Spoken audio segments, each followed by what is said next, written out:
ಧರ್ಮಗುರು ಕಲ್ಯಾಣ ದೀಕ್ಷಾ ಎಂದ ಕೂಡಲೇ ಅರಮನೆಯ ಬಾಗಿಲ ಕೂತಿದಂತಹ ಗಂಡ ಹೆಂಡತಿರಿಬ್ಬರು ಓಡೋಡಿ ಬಂದರು. ಹೌದು, ಓಡೋಡಿ ಬಂದು ನೋಡ್ತಾರೆ, ಧರೆಗೆ ದೊಡ್ಡರು ನಿಂತಿದ್ದಾರೆ. ಎಲ್ಲ ಅಪ್ಪ ಅಪ್ಪಿ, ನೀನು ನಿನ್ನೆ ಬಂದು ಹೋದ ಕೂಡಲೇ ನನ್ನ ಮಗಳು ಸತ್ತು ಒಂದು ಕಾಣೋ, ನನ್ನ ಮಗಳು ಸತ್ತು ಹೋದು. ನನ್ನ ಮಗಳನ್ನು ಮಣ್ಣೆಲ್ಲ ಹಾಕಿ ಬಂದಿದ್ದೀವಿ, ಬರೀ ಕೈಲಿ ಕೂತಿದ್ದೀವಿ. ಇನ್ನೇನು ಕೇಳಕ್ಕೆ ಬಂದಿದ್ದೀಯೋ, ಇನ್ಯಾರು ಕೇಳಕ್ಕೆ ಬಂದಿದ್ದೀಯ ಪಾಪಿ? ನಿನ್ನ ಪಾಪಿ ಮಗುವನ್ನೇ ತೋರಿಸಿಬೇಡ, ಹೊರಟೋಗ ಆಚೆ, ಹೋಗು ಆಚೆ ಅಂತ ಹೇಳಿ ಖಡ್ಗವನ್ನು ತೆಗೆದು ಸಪ್ಪಾಡಿ ಹರಸ ದಡ ಓಡೋಡಿ ಬಂದ. ನಿನ್ನನ್ನು ಒಂದೇ ಏಟಿಗೆ ಎರಡು ತುಂಡು ಮಾಡಿಬಿಟ್ಟು ಹೊರಟೋಗ ಆಚೆ ಹೋಗು. ಅಯ್ಯ, ನನ್ನನ್ನು ಕೊಲ್ಲುವುದು ಆಮೇಲೆ ಇರ್ಲಿ, ಈ ಪಕ್ಕದಲ್ಲಿ ನಿಂತಿದೆಯಲ್ಲ ಈ ಮಗು ಯಾವುದು ಸ್ವಲ್ಪ ನೋಡು. ಹಾಗೆಂದಾಗ ಗಂಡ ಹೆಂಡತಿರಿಬ್ರು ಮಗು ಮುಖ ನೋಡ್ತಾರೆ. ಅಯ್ಯೋ, ಇವಳು ನನ್ನ ಮಗಳು, ನನ್ನ ಮಗಳು ಸ್ವಾಮಿ. ನಿನ್ನೆ ರಾತ್ರಿ ನಾವು ಮಣ್ಣೆಲ್ಲ ಹಾಕಿ ಬಂದು, ನೀನು ಯಾರು, ಯಾತಕ್ಕೋಸ್ಕರವಾಗಿ ನನ್ನ ಮನೆಗೆ ಬಂದೆ ಹೇಳು ನನ್ನಪ್ಪ, ಹೇಳು. ನಿನ್ನ ಹೊಟ್ಟೆ ಒಳಗಲ ಮರ್ಮವಾ ಎಷ್ಟೇ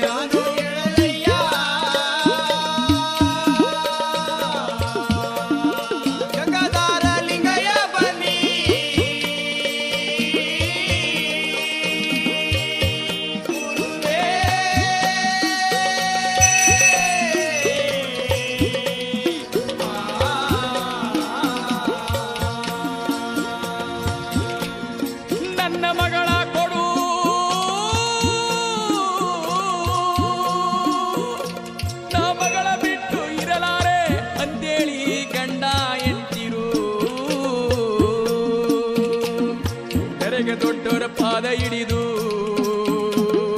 ಬಹಳ ದುಃಖ ಮಾಡುತ್ತಾರೆ.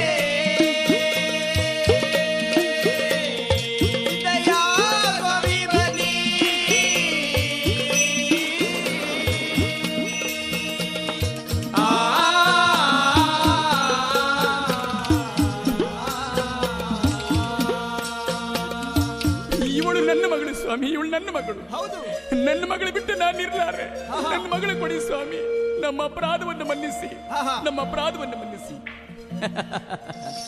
ಅಯ್ಯ, ಇವಳು ನಿನ್ನ ಮಗಳಾದ್ರೆ ಕರ್ಕೊಂಡು ಹೋಗಿ. ಹೋಗಿ ಗಂಡ ಹೆಂಡತಿರು ಬಂದು ಆ ಮಗಳಿಗೆ ಕರ ಜೋಡಿಸಿ ಕೇಳ್ತಾರೆ, ಅಮ್ಮ ಅಮ್ಮ, ಈ ಜಂಗಮರ ಜೊತೆಲಿ ಹೋದ್ರೆ ನಿನಗೆ ಏನಮ್ಮ ಸಿಕ್ಕತ್ತೆ?